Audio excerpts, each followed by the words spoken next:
para el desarrollo de esta clase vamos a trabajar dentro de los recursos con la presentación del Power de la unidad 9. ¿Está? Muy bien. Entonces, lo primero que nos tenemos que ubicar temáticamente es en la unidad 9. Y esto es un cambio, digamos, interesante porque recordemos que nuestra materia se divide en 3 grandes segmentos. En realidad son 2 grandes segmentos y esta bolilla 9 puntualmente. ¿Por qué? Porque tenemos de la unidad 1, que es una unidad introductoria, pasamos a la unidad 2 hasta la unidad 8 a estudiar el primer elemento de la relación jurídica, que es el sujeto. Estudiamos la conceptualización del sujeto, qué es el sujeto de la relación jurídica, qué son las personas, clasificación de personas, dentro de las personas jurídicas, tipo de personas, dentro de las personas humanas, toda la problemática de los atributos de la personalidad. Pero en esencia, estudiamos pormenorizadamente el sujeto de derecho en la relación jurídica. Después tenemos el objeto de la relación jurídica, que es el segundo elemento. ¿Alcanzas a ver el objeto de la relación jurídica en el Power? Sí, sí, profesor, se ve. Es lo que estamos explicando. Y después tenemos lo que se ve en el resto de las bolillas, que es de la unidad 10 a la unidad 15, que es la causa de la relación jurídica y toda la problemática que se ve en cuanto al concepto del hecho jurídico, del acto jurídico, de los vicios de la voluntad, los elementos de la voluntad, los vicios de los actos jurídicos, y la unidad 15, que es la nulidad, que se ve mucho en esos exámenes finales, porque en los parciales no entra esa última parte. Entonces, ¿de qué vamos a hablar acá en la unidad 9? Del objeto de la relación jurídica, un poquito lo que estamos viendo en la diapositiva. Entonces, ojo con esta cuestión, porque de entrada, si uno empieza a ver el Power que hizo la doctora Echeverry, va a ver mucho bienes y cosas, ¿no es cierto? No se conceptualiza mucho el patrimonio y siempre se da esa mirada, una mirada patrimonial. Y parecería ser, en una primera lectura rápida de los recursos que tenemos en la plataforma e-learning, que el objeto de la relación jurídica necesariamente tiene que ser patrimonial. Y eso no es así, porque hay relaciones jurídicas, o sea, vínculos obligacionales entre sujetos atados por el derecho, que no tienen un contexto netamente patrimonial. Y ustedes dirán, bueno, ¿cómo es esto? Bueno, hay muchos actos que no son necesariamente patrimoniales, pero que establecen un vínculo jurídico. Casarse, por ejemplo. Nadie se casa con la intención de adquirir la mitad de la propiedad de la sociedad conyugal que surja de los años de trabajo, o con la intención de que cuando se muera el cónyuge, por disolución de la sociedad conyugal, yo me voy a quedar con la herencia. No, nadie se casa con esa finalidad. La intención del matrimonio es armar con un encuadre jurídico una familia. Y eso tiene un contexto extra patrimonial, que va más allá del matrimonio, pero que ese acto es netamente jurídico y totalmente solemne, de solemnidad absoluta, que es el matrimonio, que siempre y cuando se cumplan con ciertos requisitos, se va a dar los efectos del matrimonio y del vínculo obligacional que surge del libro correspondiente de las relaciones de familia. Pero esas relaciones de familia son relaciones jurídicas. Entonces, por ejemplo, otro caso típico es la adopción de un hijo. La adopción en el marco de la ley de adopción de un hijo es un acto jurídico totalmente con carácter obligacional en el marco de una ley, que es la ley de adopciones, que genera una obligación para con ese niño. Y esa obligación es objeto de una relación jurídica, pero que es extra patrimonial. Entonces, esto no se aclara mucho en las filminas, ni en los contenidos, ni en las actividades, pero es muy importante porque parecería ser que el objeto de la relación jurídica necesariamente tiene que ser patrimonial, porque en el punto 1 de esta unidad 9 vemos las conceptualizaciones del patrimonio. Y parece ser que van atados el objeto de la relación jurídica, patrimonio, y es como que los actos extrapatrimoniales no tienen trascendencia como objeto de las relaciones jurídicas. Y eso no es así, ¿está? Entonces, eso es muy importante como para entender esto, porque si no tendríamos que todo tener una mirada economicista, digamos, y tratar de comprender que todo tiene una valoración económica. ¿Está? Hecha la aclaración, zanjada la cuestión del objeto de la relación jurídica, antes de hablar de cosas y bienes, hablemos un poquito del tema del patrimonio. Históricamente existieron 2 grandes escuelas del patrimonio. Y ahora sí, con la mirada de que en esencia la mayoría de los actos jurídicos son patrimoniales, entendemos que tenemos dos miradas del patrimonio. Una mirada, digamos, tradicional, la que lo entiende como una universalidad de bienes, que es la que tiene correlato en nuestro sistema sucesorio, y la mirada que vincula al conjunto de cosas que es propia de Alemania. Entonces, para los alemanes, para las escuelas europeas de los últimos años, entienden que el patrimonio es el conjunto de cosas y bienes de una persona. ¿Está? Pero no lo ven como un concepto universal al patrimonio, sino que lo ven como un conjunto de bienes y cosas. Entonces, por ende, una persona, un sujeto de derecho, podría carecer por completo de patrimonio. Esa es una mirada. Esto ya recomiendo que no lo estudien de Benjamín Pérez, porque está cortito, ampliamente recomendable que lo estudien, ya sea de San Díaz o de Rivera. Bien, hecha la aclaración, volvamos a la conceptualización del patrimonio. Nuestra conceptualización, que ya a su vez trae un poquito de confusión, porque si vamos al código de Vélez y vemos a nuestro código actual, también vemos que esta conceptualización alemana se ve en los artículos de los derechos reales, también como el conjunto de bienes, pero tomamos la visión del derecho sucesorio de que el patrimonio es una universalidad de bienes y cosas en donde existen acreencias y existen deudas, donde existe un activo y existe un pasivo. Entonces, el patrimonio está integrado por los bienes, las cosas y también por las deudas.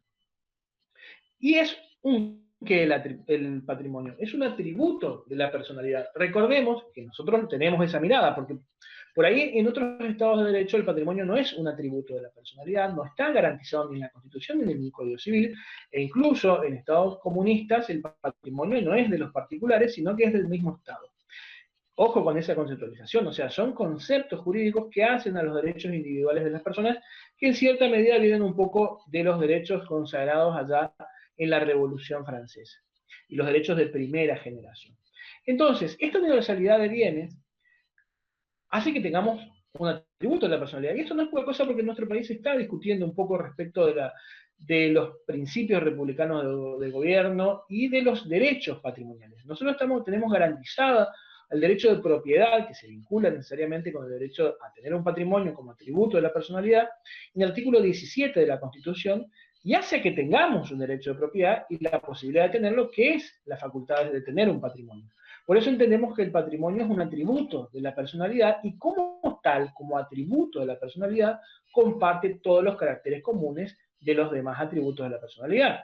Es decir, con esa esencia, el patrimonio, ese concepto, es único, y acá sí se puede discutir un poquito porque hace poco, justamente hace 5 años salieron las SAS, las sociedades anónimas unipersonales, en donde un propio sujeto puede constituir con una parte de su patrimonio otro sujeto, más allá de que necesita un socio complementario para que lo autoricen, eso es un detalle técnico, pero en esencia el patrimonio es único, y el patrimonio es necesario, por eso se entiende que el patrimonio un sujeto no puede carecer de patrimonio, incluso las personas que están inhabilitadas por sus deudas, incluso los presos que cometieron delitos tremendos, tienen derecho a tener un patrimonio. Por supuesto, un patrimonio condicionado, un patrimonio con restricciones, ese tipo de gente, ¿no es cierto? Un patrimonio que va a servir necesariamente para cumplir con los acreedores, pero siempre va a tener la posibilidad de ser dueño. Y eso no es poca cosa porque existen otros estados en donde no está garantizado el patrimonio con esa mirada. A su vez es vitalicio, por supuesto dura mientras dura la muerte, mientras dura la vida, hasta la muerte, en donde ese patrimonio, ¿qué pasa? Esto también es un dato interesante en los tiempos que vivimos. El patrimonio se hereda, es decir, pasa a nuestros hijos, a nuestras esposas y esposos, a quienes integran lo que se conoce como la legítima. Entonces esto no es poca cosa, porque hay otros estados en donde una vez que fallece la persona, el patrimonio vuelve al estado que se lo prestó. Entonces, esa es una mirada distinta a la mirada de nuestro derecho y a la mirada, digamos, propia del derecho de propiedad consagrado en la Constitución y esta mirada del patrimonio propio de nuestro Código Civil y Comercial. ¿Por qué se entiende que es una universalidad de bienes? Porque está consagrado en los artículos pertenentes al Código Civil y Comercial que hacen a la sucesión. Por eso también es que existe algo que se llama el principio de inventario obligatorio, porque antes era optativo, en virtud del cual cuando fallece la persona, ese patrimonio como universalidad cancela automáticamente sus deudas y el remanente va para el heredero. Cosa de que uno no pueda, ¿qué cosa? Heredar deudas. Hecha toda esta aclaración de la temática de lo que es el patrimonio, recordando que no necesariamente las relaciones patrimoniales son las únicas relaciones jurídicas, si bien son la mayoría, ya que existen otras, vayamos a analizar a los objetos de la relación jurídica dentro de ese patrimonio. En la Filmina entendemos que tenemos bienes y cosas. ¿Cuál es la conceptualización de esos bienes y cosas? ¿Por qué hay una diferencia entre bienes y cosas? Veamos la semejanza primero y después veamos la diferencia. La semejanza es que tanto las cosas como los bienes integran el patrimonio de las personas. Otra semejanza más es que tienen un valor económico, por eso son patrimoniales o son susceptibles de valoración económica. ¿Qué pasa? Las cosas no necesariamente son objetos materiales tangibles. Por eso en la Filmina se explica que las cosas, si bien son objetos materiales susceptibles de tener un valor, esos objetos materiales no necesariamente son tangibles. Puede ser la energía o las fuerzas naturales. A su vez, los bienes son objetos inmateriales susceptibles de tener un valor. Por ejemplo, el típico caso de la propiedad intelectual. Si yo tengo un derecho de propiedad intelectual inscrito en el Registro Nacional de Propiedad Intelectual, por ejemplo, respecto de una obra, un video, un libro, una canción o lo que sea, esa patente, se podría decir, esa titularidad de la propiedad intelectual, integra mi patrimonio como un bien. Entonces tenemos bienes y tenemos cosas. Bien, las cosas, a su vez, como explicábamos antes, podían ser materiales, es decir, aquellas que pueden llegar a tener, digamos, una visión con los sentidos, es decir, pueden ser pesadas, contadas, medidas, cualquier cosa que puedo tocar. Yo me acuerdo siempre que hubo un caso fantástico en nuestra jurisprudencia que disertamos en Casa de Gobierno hace, la verdad que muchos años, hace como 10 años o 12 años, que eran las primeras causas antes que el Código Penal se modifique y se incorporen los delitos informáticos como un capítulo autónomo del Código Penal, que era el software. Porque claro, el software de entrada parece ser, son los programas de computación, que de entrada el software debidamente inscrito en el registro de propiedad de propiedad intelectual, es un bien porque es una propiedad intelectual. Entonces con esa mirada está claro. Pero la cuestión se planteaba, que fue muy interesante el planteo del abogado de Microsoft, quien había recibido el hackeo de los piratas que estaban siendo procesados penalmente por el delito de hacking, y se planteaba la siguiente cuestión: ¿es tangible el software? Y se planteaba la discusión en sede penal en virtud de las normas civiles que conceptualizaba que era una cosa. Entonces, pretendía el abogado querellante de Microsoft, que recibió la pérdida de los datos, fundamentar la cuestión de la siguiente manera. Entendía que el software es una cosa. ¿Por qué? Porque puede ser pesado, contado y medido. Y ustedes me dirán, ¿cómo puede ser contado, pesado y medido un software? Sí, porque con una argumentación brillante para mí, planteaba que el software, ¿cómo queda guardado? Queda guardado en un disco rígido. Más allá que ese disco rígido esté en las Islas Fiji, esté en la oficina de un abogado o donde sea que esté, tiene un magneto que es el que guarda con un código binario de ceros o unos la información. Y por eso es que los discos, y ni hablar de la problemática de los celulares también, cuyas memorias se vienen agotando, los discos rígidos donde están los software también se llenan. En virtud de eso, planteó el abogado de Microsoft que el software es una cosa, porque puede ser medida en el disco rígido en 1 terabyte, en 500 megabytes, en 1 giga, en lo que sea, y eso está en un espacio físico, no es que está en la nube, nuestra foto, el Instagram, Facebook, el canal de YouTube, los videos, lo que sea, tiene un peso. Por algo es que las computadoras tienen 1 tera de memoria o de gigas de capacidad de disco, de memoria también tienen 1 giga, lo que sea. ¿Por qué? Porque ocupa el programa un espacio físico. Y por ende, con esa mirada, el abogado de Microsoft planteó que el que roba un software está robando una cosa. Y como tal, toda esta argumentación era porque no estaba legislada la temática del hacking, y como tal se robó una cosa a través de Internet y violó la ley penal. Bueno, desgraciadamente, si bien la conceptualización fue apasionante, la verdad leer ese fallo es muy interesante, salieron liberados, ¿por qué? Porque el tipo penal no preveía el robo de software. Después, en virtud de este caso y muchos otros casos posteriores, es que se modifica el Código Penal y se incorporan los delitos informáticos. Y bueno, actualmente hace poco se incorporaron, digamos, el grooming, el acoso sexual por internet y demás, que son figuras que van apareciendo a medida que van apareciendo los delitos. Pero bueno, hecha esa aclaración que me parece muy interesante respecto de la conceptualización de las cosas, decimos que primero las cosas materiales son las que podemos, son tangibles, ¿no es cierto? Pesar, contar, ver, pero a su vez son cosas la energía. Esto está totalmente legislado, está en el código, pero es mucho más pedagógico dictarlo de esta forma. La energía, la electricidad, el gas, el vapor, el humo, son cosas. ¿Qué pasa? La energía se paga y la energía se conserva, por eso es que hay estaciones transformadoras de energía y puede, obviamente, cobrarse por el servicio de electricidad de trasladar esta energía con la cual se hacen andar un montón de maquinarias, electrodomésticos y demás. Y después, son cosas también las fuerzas naturales, el agua de los ríos, por ejemplo, una represa, o el viento. Ahora bien, vayamos al tema de los bienes. Los bienes ya conceptualizamos, fíjense cómo hay como un logo de un montón de marcas, Mercedes-Benz, BMW, Coca-Cola y demás, y parece ser que las marcas en sí es un bien. La marca es un derecho de propiedad respecto de una creación intelectual que obra en un registro pertinente que tiene el Estado a los fines de registrar cada una de esas identificaciones de un producto, de un servicio que se vende. Eso en esencia es una marca.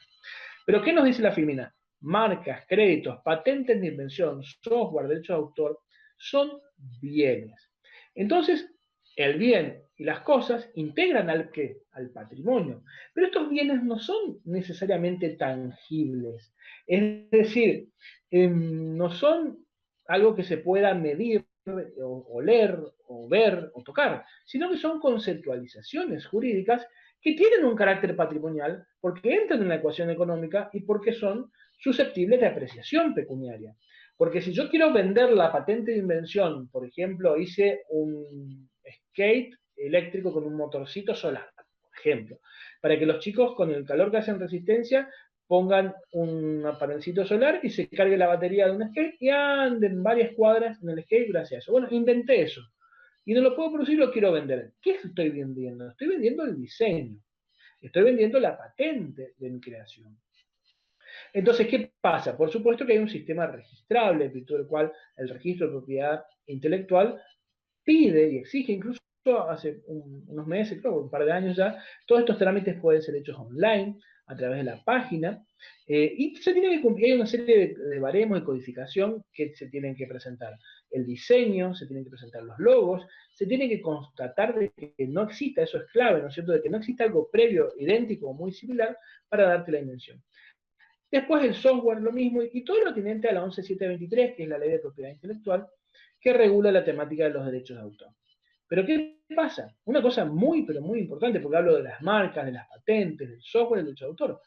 La Firmina nos dice algo claro que es el tema de los créditos. Porque ¿qué pasa? Si uno tiene una deuda o tiene un crédito, es intangible a los fines de poder llevarse eso. Sino que vos sabés que tenés o una deuda o tenés una creencia. Si tenés una creencia, tenés un bien. Es decir, si a vos te deben dinero, tenés un crédito. Y ese crédito integra como bienes a tu patrimonio. Ojo, las deudas también integran el patrimonio, con una mirada como negativa, con una mirada pasiva porque disminuyen tu patrimonio. Pero, por ejemplo, ustedes quieren comprar una casa que está hipotecada y sale, qué sé yo, $350.000 la casa, pero tiene una hipoteca de $50.000. Bueno, entonces, el patrimonio lo integra todo. La casa, que es una cosa, y la hipoteca, que es una deuda, que tiene una garantía real sobre ese inmueble. Todo integra el patrimonio. Y en el balance patrimonial de entre los activos y los pasivos, uno vale el activo, la casa, y otro vale el pasivo, esa deuda. ¿Está? Muy bien. Hecha la aclaración en la temática de los bienes, sigamos avanzando. Vamos al tema de la clasificación de las cosas. Esto es una cosa muy sencilla, pero que es trascendental a los fines de la conceptualización del lenguaje jurídico y digamos, de toda la argumentación que tiene la abogacía cuando estamos discutiendo respecto de estos elementos que integran el patrimonio, porque obviamente, se imaginan, un accidente de tránsito trae aparejado el análisis de un objeto que es un auto, que es un mueble. La usucapión de una casa es la adquisición por el paso del tiempo de un inmueble. La problemática de encontrar un tesoro, bueno, ¿qué hacemos con los bienes subyacentes abajo del suelo? ¿Qué hacemos con las cosas en relación con su accesión? ¿Qué hacemos con la posesión de bienes muebles registrables, no registrables? Entonces, todo el tiempo se van a recibir consultas y tenemos que analizar esta temática. Entonces, en una materia de primer año como la nuestra, se vuelve trascendental analizar los conceptos básicos de la clasificación primigenia de las cosas. Entonces, ya de entrada dejamos de lado bienes. No hay bienes muebles o bienes inmuebles. Hay cosas muebles y cosas inmuebles. Mucho ojo, porque muchos alumnos, bueno, muchas personas, profesionales y demás, se equivocan y dicen, bueno, los bienes pueden ser muebles o inmuebles. No, las cosas pueden ser muebles o inmuebles. Entonces, definimos las cosas muebles a aquellas que pueden ser transportadas por su propio medio o con el auxilio de una persona de un lugar a otro. Fíjense cómo hay un montón de grafiquitos, hay una camioneta, una computadora, una impresora, un escritorio. Son todas cosas que se pueden mover de un lugar a otro, que no están accedidas y no forman parte del suelo. Una moto, un auto, un escritorio, un libro. Esto es muy importante entenderlo porque a su vez después vamos a ver que los muebles se subdividen en dos grandes clasificaciones. Muebles registrables y no registrables. Y entender esa conceptualización para el estudiante de abogacía de primer año es muy importante. Paralelamente, como contraposición a los muebles, tenemos los inmuebles, es decir, aquellas cosas que integran el suelo o que están accedidas, ya sea natural o artificialmente, a él. ¿Qué sería acceder artificialmente al suelo? Bueno, poner un ladrillo y hacer una pared es acceder artificialmente al suelo. Es decir, un terreno es un bien inmueble, un campo es un bien inmueble, una casa es un bien inmueble. Pero ¿qué pasa? Acá ya no hay inmuebles no registrables. Acá, por la magnitud y la trascendencia económica que tiene para el patrimonio de la persona ese bien, tiene que necesariamente todo inmueble estar registrado. ¿Está? Muy bien, hecha la aclaración, vayamos justamente a los inmuebles. Los inmuebles pueden ser, por la naturaleza que tienen, obviamente un campo, un terreno, es un inmueble por naturaleza. Porque el suelo y todas las partes sólidas o fluidas que forman su superficie y profundidad son inmuebles. Todo lo que esté incorporado al suelo de una manera orgánica. ¿Cuál es el mejor ejemplo de algo incorporado al suelo de una manera orgánica? Es muy sencillo. Un árbol está incorporado al suelo. Y mientras no se haya transformado en carbón o en madera, es un inmueble ese árbol, porque está accedido al suelo. ¿Se imaginan si compran un campo? No es lo mismo comprar un campo seco con un pastizal quemado a comprar un campo con una hermosa arboleda de eucaliptos, con un olor hermoso y con sombra. Tiene un valor, ese patrimonio, superior, porque ese inmueble vale más por la naturaleza que tiene ese campo, para citar un ejemplo. Entonces, esos árboles, si se imaginan sacar un tremendo eucalipto de 20 metros, sin duda no es como mover una silla de un lugar a otro, por eso es que es un inmueble. Y todo lo que se encuentra bajo el suelo sin el hecho del hombre, o sea, no un sótano con un televisor abajo, no, estamos hablando de un río, por ejemplo, oro, una mina de plata, eso está en el suelo, integra al patrimonio como un inmueble, pero no ha sido hecho por el hombre. Miren, estos eran bienes inmuebles por su naturaleza. Después tenemos los bienes inmuebles por accesión. Ahí sí, son las cosas que se encuentran realmente inmovilizadas por su adhesión física al suelo, adhesión con carácter de perpetuidad. Si uno ve, cuando hacen una casa, se da cuenta clarito de esto que se analiza en esta filmina. Es decir, cuando uno hace una casa, hace bases, hace con una pala un hueco y hace los pilares para poner las columnas que normalmente son de hierro y se le pone concreto. Eso tiene un principio de perpetuidad de acá en la China, o sea, es destruir una columna de concreto, salvo que tenga una mega maquinaria importante, una persona normalmente no lo puede hacer ni con una pala ni nada. ¿Por qué? Porque cuando uno hace una casa, que es el bien inmueble por antonomasia, ¿no es cierto? Cuando uno hace una casa, tiene el carácter de adherir a ese suelo, a esa tierra o esa arena, lo que sería una playa, lo que sea, con carácter de perpetuidad, o sea, quiero construir algo sobre eso. Entonces no es lo mismo llevarse la mesa al patio para tomar el jugo de naranja a construir el quincho, con paredes, con un baño y demás. Entonces, repasamos. Los bienes inmuebles pueden ser inmuebles por naturaleza y por accesión. Por naturaleza son los que ya surgen de la tierra misma, ¿no es cierto? Y están en la superficie. Incluso los que están en su profundidad y tienen, incluso dentro del inmueble por naturaleza, de manera orgánica incorporado al suelo, por ejemplo, los árboles o las cosas que tienen esa característica. Lo mismo el subsuelo sin intervención del hombre. Mientras que los inmuebles pueden ser a su vez también por accesión, es decir, los adheridos como una casa. Bueno, ahora vayamos a la temática de los muebles. Y esto es muy, pero muy importante porque hace entender un poquito, sobre todo con ejemplos, esta clasificación que es muy importante porque muchas veces es fácil entender la temática de lo que es un alquiler, lo que es la usucapión, lo que es un comodato, pero la temática de los bienes muebles no es lo mismo, los registrables, los no registrables, la posesión del bien mueble registrable, no registrable, detentamos el dominio, etcétera, etcétera. Lo van a ver mucho más en profundidad en reales, pero es importante que en civil, en privado 1, lo vean también. Entonces, los bienes muebles pueden ser, por su naturaleza, los que se transportan de un lugar al otro y están separados del suelo. Pueden ser construcciones provisorias, tesoros, monedas, objetos enterrados y materiales para construcción y demolición. Pero por supuesto, esto estamos haciendo una mirada comparativa con esto, con los inmuebles por su naturaleza, porque obviamente la computadora con la que seguramente están viendo esta clase, el celular con lo que tal vez están viendo esta clase, son bienes muebles. Por supuesto que no tienen la mirada de la integración con el suelo, no, sino que son productos hechos con la inteligencia del hombre de una fábrica. Son bienes muebles. ¿Está? Muy bien. Las cosas muebles, a su vez, pueden clasificarse en semovientes y lo que se llama como semóviles. También esta clasificación puede ser de locomóviles, semovientes y muebles. Hay dos grandes clasificaciones de la doctrina, ¿no es cierto? La que está en la filmina y la de Borda, que es la que yo dije. Entonces, los locomóviles son los que se mueven, digamos, y tienen la configuración de que se pueden mover por sí mismos en virtud de elementos mecánicos. Por eso avión, lancha, barco y demás es un locomóvil.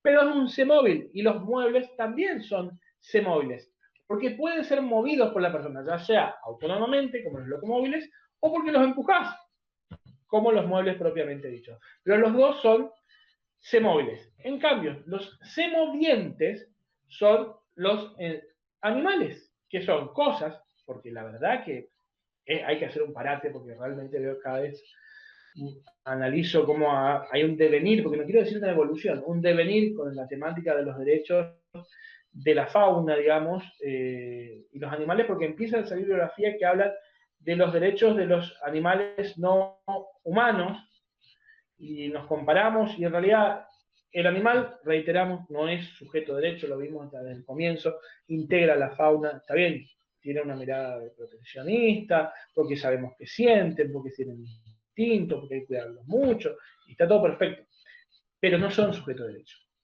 Y hay una mirada de brindarles cada vez más ese posicionamiento y un avance en cierta doctrina de jurisprudencia.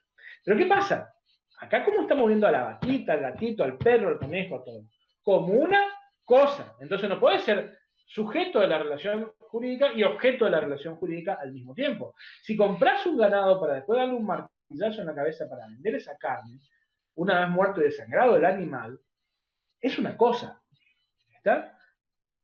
Entonces, por lo menos por ahora, después puede haber que surja una modificación en los códigos y demás, pero los animales son cosas, muebles semovientes. A su vez, esos animales pueden ser de dos tipos, los animales menores, un conejito, un perrito o un gatito, y los animales que integran los ganados. Entonces está el ganado vacuno, están las ovejas, están los caballos, y todos ese serie de animales son bienes, perdón, son cosas semovientes registrables. Y eso no es poca cosa para el abogado. En la computadora ahora termino esta clase y tengo que embargar vacas, literal. Es decir, tengo que hacer un oficio al SENASA con un señor que le vendió un ganado a otro, perdón, que le compró ganado para engorde a otro señor, que es mi cliente, y lo embromó y no le pagó. Entonces ganamos un juicio demostrando que él tenía una deuda y ahora le estamos embargando las vacas. Y bueno, les puedo asegurar que se las va a tratar bien a esa vaca, pero se las va a sacar, digamos, se las va a sacar digamos, de una manera mecánica, se las va a llevar al corralón y se las va a sacrificar para vender y pagar la creencia. Porque son cosas, está bien, son cosas semovientes, es decir, que se mueven solas. Pero ojo, un perro no se registra, un gato no se registra, un conejo no se registra, un pescado no se registra. ¿Qué pasa? Está bien, ustedes no tienen pedigrí. Bueno, pero eso hace el mundo del antecedente genético del animal. Pero la propiedad sobre el perro o el gato de hoy tiene la temática del patrimonio y las cosas muebles. En cambio, la propiedad sobre la vaca, digamos dos grandes clasificaciones, ¿cierto? La propiedad sobre la oveja. La clasificación histórica, la de Borda, entiende que los bienes muebles se pueden clasificar en dos grandes tipos: semóviles y semovientes. Los semóviles son los que pueden moverse, ya sea por sí mismos, como un auto, un avión, un barco, una lancha, o que uno los puede mover, como el celular, como una mesa, como una calculadora. ¿Está? Los locomóviles dentro de los semóviles son los que se mueven solos, y los muebles propiamente dichos son los que pueden moverse. Los semovientes son los bienes muebles que pueden moverse por sí mismos sin que nadie los empuje, obviamente. Los animales. Explicábamos que los animales son cosas. Es decir, si yo quiero comprar un perrito, me lo venden como una cosa. Si yo quiero comprar el ganado, tengo un sistema registral de ese ganado para adquirir esos bienes y hay que cumplir con una normativa administrativa para adquirir ese ganado. Muy bien, acá hay una filmina que nos habla de, como ejemplos, ¿no es cierto?, algunos tipos de bienes muebles e inmuebles registrables, como naves o buques, pero se desarrolla mejor en la siguiente filmina. Entonces, tenemos bienes muebles e inmuebles que ya clasificamos que era una cosa y que era otra. Pero a su vez, los bienes muebles pueden ser no registrables y registrables, mientras que los bienes inmuebles necesariamente no tienen esta clasificación. Más allá que las escrituras y demás se pueden llevar como un papel de uno al otro, es un bien inmueble y son todos registrables porque la escritura está registrada y es la constancia viva de la inscripción de ese inmueble en el registro de propiedad inmueble. Entonces, los bienes muebles pueden ser no registrables desde este otro ángulo y registrables. Los bienes muebles no registrables hacen posesión igual en título de la posesión. ¿Qué significa esto? Que si yo quiero comprar esta calculadora y me dicen, tomá 500 pesos por esta calculadora, me dan los 500 pesos y yo le doy la calculadora, y la persona que me compró la calculadora me dio 500 pesos, se llevó y la calculadora ya es de ellos. ¿Está? Un celular, me voy a personal y compro ese celular, pago 20.000 pesos y es mi celular, más allá de que después yo puedo vender, el famoso liberado, ¿no?, con línea o sin línea, ese celular. Y esto es muy importante porque por ahí no se entiende y por ahí pasa que se quieren hacer compraventas de fondo de comercio, que tiene otro correlato, como la ley de fondo de comercio, o se quiere vender, por ejemplo, una heladera donde en un comercio se vendía cerveza fría para poner una barra en Paso de la Mote. ¿Cómo vendes eso? Sos el abogado y tenés que hacer ese contrato. ¿Es un bien mueble? No es un bien mueble. ¿Está en un negocio? ¿No está en un negocio? No, una heladera con vitrina es un bien mueble no registrable. Entonces vos venís en una camioneta, le dan los 10.000 pesos y se llevan la heladera sin la cerveza o con la cerveza y lo ponen en la plaza. Porque es un bien que es no registrable. En cambio, hay bienes que por, digamos, lo costoso que son, como los autos, las motos, tenemos registro de propiedad automotor, tenemos registro de propiedad de motovehículos, tenemos registros de buques, y a su vez los registros de buques tienen un sistema de inscripción doble, en donde vos inscribís el casco, que se llama REI, o sea, de registro de yate, ¿no es cierto?, donde vos escribís el casco, y a su vez los motores se inscriben en un registro aparte que funciona también dentro del área de Prefectura Naval Argentina, ¿Dónde inscribís el motor? Porque ambas cosas son costosísimas. Entonces, podés vender el motor solo, podés vender el casco solo, o podés vender uniformemente la lancha y haces, o el buque, digo lancha porque dice registro de yate, pero es el buque, se hace de esa forma. Los aviones, a su vez, tienen un registro aeronáutico. Y los animales pueden ser que sean animales que tengan un sistema registral o no. Ojo, si es un animal grande, como una vaca o un caballo, y hace a la hacienda propiamente dicha, va a tener un sistema administrativo de registración que año a año los ministerios de producción y demás van cambiando, ¿no es cierto? En algunas épocas te daban bueno, ahora hay un chip, antes no existía un chip, que incluso se puede incorporar ese chip en el cuerpo animal para seguirlo. Tenés el RUCA, que es el registro único.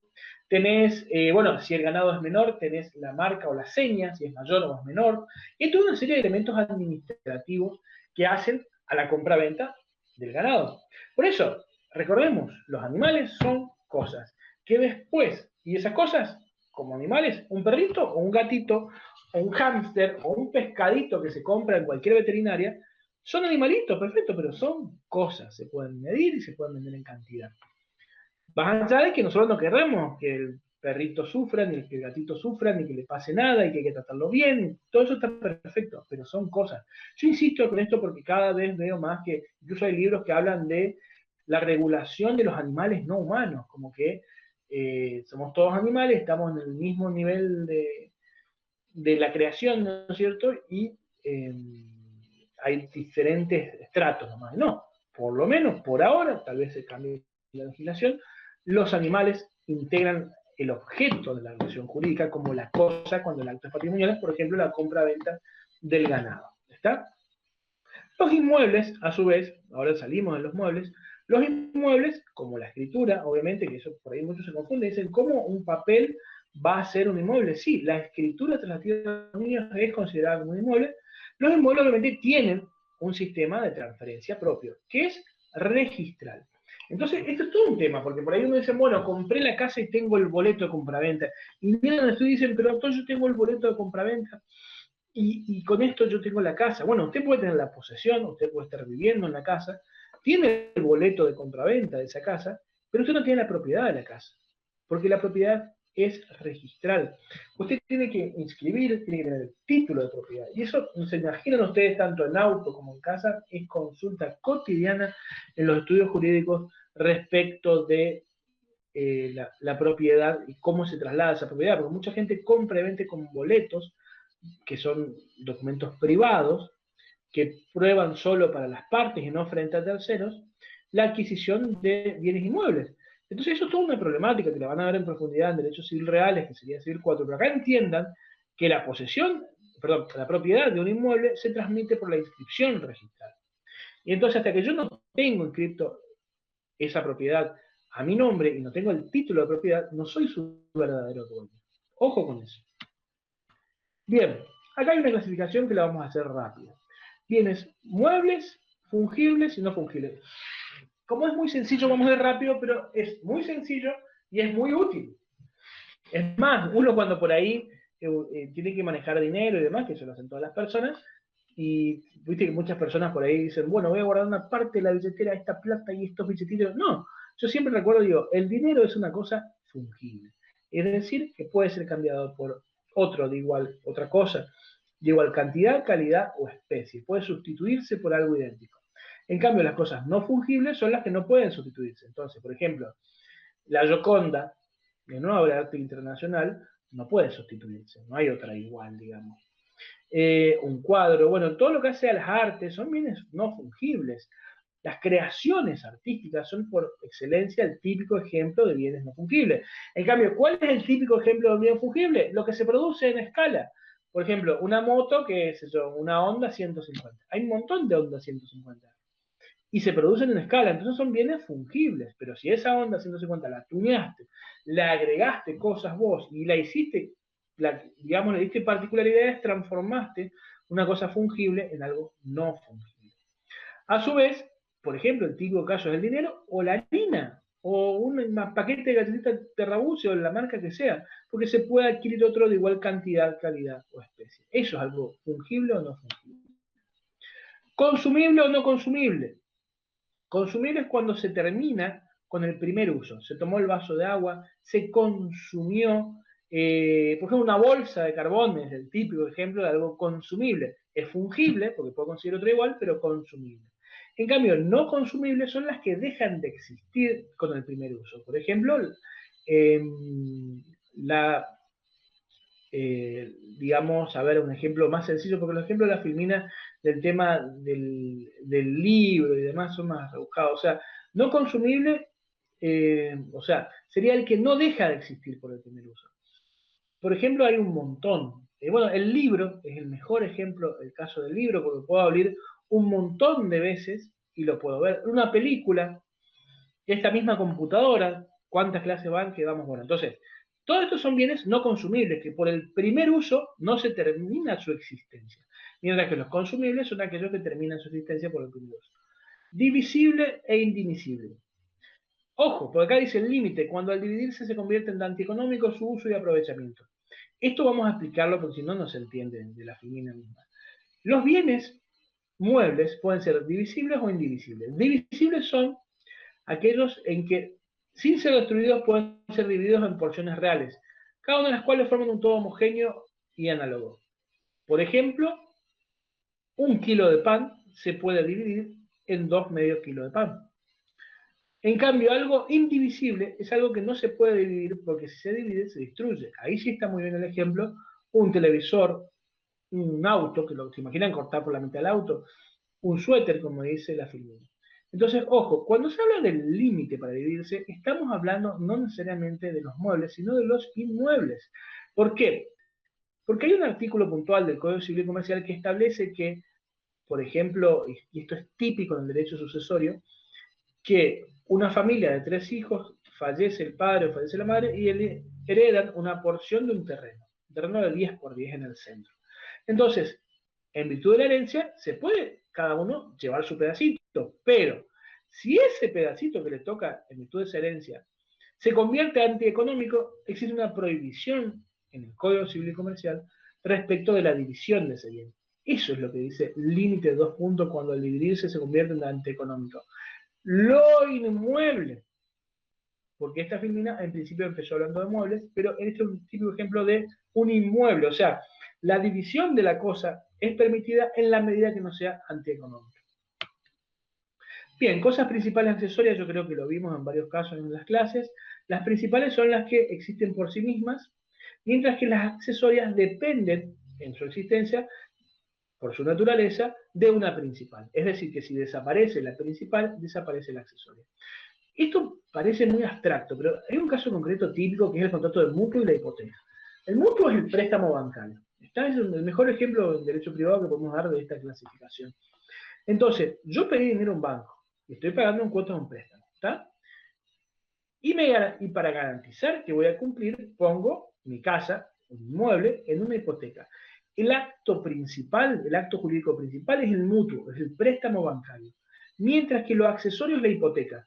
Puede existir un problema técnico en la constitución de la hipoteca. Había un bien de familia previo, había un error en el escribano, un problema en el registro, lo que sea, y se cae esa hipoteca. Pregunto, ¿desaparece mi deuda con el banco? No, porque la hipoteca es accesoria, es una garantía, que es un acto accesorio al principal, que es el préstamo del mutuo bancario. En cambio, si yo cancelé el mutuo, automáticamente, como desaparece el acto principal, deben desaparecer los efectos del acto accesorio. Eso es muy importante porque hace la esencia misma del negocio jurídico, ¿no es cierto?, del acto jurídico que se celebró. Porque la garantía era por el préstamo. Si yo pagué el préstamo o hay un vicio en ese mutuo, ojo con eso, cae lo accesorio, que es la hipoteca. Eso es muy importante porque por ahí uno piensa en un árbol, una manzana y demás. No. Estamos hablando, bueno, también del árbol, la manzana, pero desde el punto de vista del negocio jurídico es mucho mejor ejemplo que el último que dije. Bien. Hasta el dinero vamos a llegar.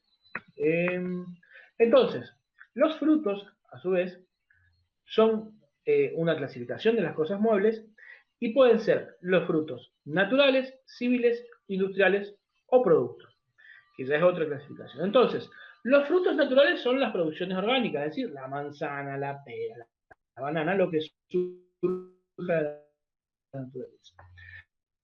Los frutos civiles, muy importantes, son los que provienen del uso de goce de la cosa que se ha concedido a otro. También los que provienen de la privación del uso de goce, salarios, honorarios y demás. Dice.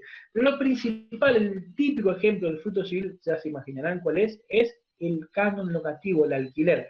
Yo soy el dueño de un inmueble, cedo la posesión de ese inmueble a mi inquilino. Mi inquilino, para disfrutar de la posesión de ese inmueble, paga un canon locativo, paga la locación de ese inmueble. Ese canon locativo es un fruto civil. Después tenemos los frutos industriales, la acción del hombre, o sea, lo que fabrica el hombre, que se confunde también con el de producto.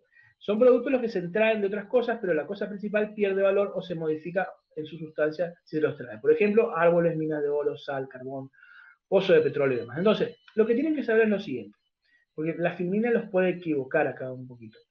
Los frutos pueden ser de tres tipos, naturales, civiles o industriales. Y los productos son otra cosa.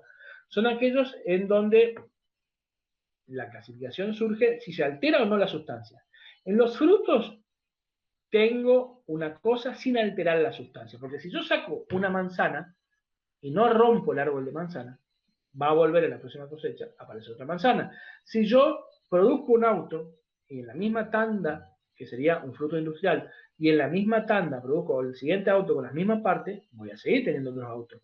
Si yo ese alquiler, que es un fruto civil, ese inmueble lo vuelvo a alquilar al mes siguiente, voy a seguir recibiendo otro valor por ese canon locativo. ¿Está? Entonces, eso es un fruto. En cambio, los productos son cosas que se extraen de algo principal, pero que pierde su valor. Por ejemplo, los árboles, ¿no es cierto? Los árboles son un producto de la naturaleza. Si yo talo un árbol para producir madera, ese árbol no existe más. Más allá que después reforeste, ese árbol no existe más. Si saco oro de una mina, no hay más oro en esa misma mina. Lo mismo el petróleo, por ejemplo. Los productos son siempre del propietario, dice. Eso habría que verlo porque hay una serie de restricciones reales en las minas que lo van a ver en Civil 4. Bueno, las cosas fuera y dentro del comercio. El dinero, la verdad que tiene una mirada muy comercialista, porque Alejandra Echeverri es una excelente profesora y su papá es especialista en derecho comercial, pero no lo vamos a hablar en la temática del dinero porque lo vamos a interpretar como algo, digamos, una cosa fungible. Hasta ahí nomás lo vamos a desarrollar nosotros, que tiene una mirada muy comercialista y hay otra materia para desarrollar esto. Terminemos nuestra clase con esto. Con las cosas dentro y fuera del comercio. Esto es muy interesante y se ve, y la verdad cuando uno va por la calle te das cuenta de la diferencia. Las cosas pueden estar dentro o fuera del comercio. ¿Qué significa esto? Las cosas están dentro del comercio cuando pueden ser objeto del negocio jurídico, del acto jurídico, por la naturaleza de las mismas. Por ejemplo, esta computadora, el celular, cualquier cosa que se produzca en una fábrica que tenga por finalidad brindar un servicio para una persona, es una cosa que está dentro del comercio porque ha nacido para satisfacer una necesidad. Por supuesto, hay un análisis filosófico que se puede hacer respecto de la finalidad o no de las cosas y demás, cuando se estudian los objetos, los contratos y demás, van a ver eso. Pero en esencia, eso es algo que está en el comercio, que puede estar dentro del patrimonio, que es susceptible de lo que vimos cuando analizábamos FUNAM, ¿no es cierto? Sí, que estaba fuera del comercio y decíamos que si algo está dentro del comercio es algo que es alienable, lo puedo adquirir, lo puedo ceder, lo puedo adquirir, es embargable, lo puedo disolver, lo puedo destruir, porque está dentro del comercio y hace al giro comercial. Pero ¿qué pasa? No todas las cosas están en el comercio. Hay otras que tienen limitaciones a la actividad comercial, a la compra-venta. Y esas limitaciones tienen un objeto, una razón de ser. Esa razón de ser es que hay un bien público, es decir, hay un interés público en que esa cosa no esté en el comercio. El mejor ejemplo, que lo vimos un montón, es el de la plaza. La plaza 25 de Mayo no está en el comercio. Es una cosa, sí, es una cosa de quién, de todos, porque es un bien público, es una cosa pública y no se puede enajenar. La avenida 9 de Julio, la avenida 25 de Mayo, es un bien público inenajenable, inembargable, imprescriptible. No puede porque viene, por ejemplo, estuvieron un año en una carpa los docentes, pobre ahí en la esquina de la Casa de Gobierno sería Martelo T. Alvear y Mitre, en esa esquina estuvieron acampando, y estuvieron 2 años. Bueno, ahora como estuvieron 2 años son los dueños de la esquina. No, es imprescriptible. Está fuera de la actividad negocial. No se puede prescribir porque hay un interés común, hay un interés público. Ese bien está fuera del comercio. Por ejemplo, las aguas no pueden, las aguas de los ríos navegables y del mar, no pueden estar en el comercio, no se pueden vender y comprar las aguas, son de todos. Lo mismo la temática de las playas y un montón de elementos que van a haber derechos civiles reales respecto a eso. Muy bien, con eso ya terminamos la clase de hoy. ¿Alguna pregunta puntual? ¿No más preguntas? No, no, los muebles fungibles y los no fungibles, eso nomás no me quedó un poco claro. Muy bien, me encanta que preguntes. Los bienes fungibles son aquellos que pueden cambiarse por otra cosa de igual cantidad, calidad y especie. Es decir, 1 kilo de harina puedo cambiarla por otro kilo igual de harina, de la misma marca, de la misma cantidad de ceros. La misma calidad, ¿no es cierto?, distintos ceros, y la misma especie, harina. En cambio, los bienes no, las cosas, mejor dicho, no fungibles, son aquellas que no tengo otro igual. Para hacerlo más sencillo, más fácil de entender, las cosas no fungibles son las que no tengo otro igual. Un auto tuneado, por ejemplo, una obra de arte exclusiva que tiene particularidades propias, es un bien no fungible, porque no hay otra que tenga igual calidad, igual cantidad o de igual especie. En la obra de Claro. arte, ¿sí? Decime. Sí, justamente eso, los no fungibles, un cuadro de arte, justamente. Claro, un cuadro, no hay por eso, incluso me acuerdo una capacitación que hicimos en el Consejo de Abogados que decían que el trabajo del abogado podía ser de 2 tipos, industrial o artesanal. Y ahí me quedó ese concepto. El trabajo industrial es el que hace el abogado, por ejemplo, en un juicio ejecutivo, que dale, le cambia los números al cheque y al pagaré y dale demanda, o los abogados del municipio cuando hacen las ejecuciones impositivas y demás. Eso es un copia y pegue, digamos, en esencia hiciste una primera demanda y después le agregaste características, digamos, de los datos nomás. Pero en esencia hiciste un trabajo industrial. En cambio, un trabajo artesanal es un trabajo donde vos tuviste un caso muy puntual, con circunstancias muy particulares, de una trascendencia doctrinaria, jurisprudencial importante, que te tuviste que esmerar un montón de horas para hacer esa demanda. Eso es un trabajo artesanal que no tiene igual. Y bueno, lo mismo, es una cosa no fungible, porque no puede ser cambiado por otro de igual cantidad, calidad, especie. Es para traer una analogía, ¿no es cierto?, lo que estoy explicando. Entonces, lo no fungible, siempre acordate como ejemplo las obras de arte, un cuadro. ¿Está? Exacto, sí. Un Gracias. cuadro que no sea un cuadro producido en una tira industrial, porque si te vas a Morph, por ejemplo, a ese negocio que vende cosas así, y claro, y tenés el cuadro de Coca-Cola, tenés 20 millones de cuadros de Coca-Cola igual. Estamos hablando Claro, no. de un cuadro único hecho por un autor como tal, digamos. Sí, exacto, sí. Muy bien, ¿algo más? No, era eso nada más. Lo demás todo se entendió perfecto. Genial, perfecto, muy bien. Saludos y a estudiar. Muchas gracias. Igualmente. Chao, chao.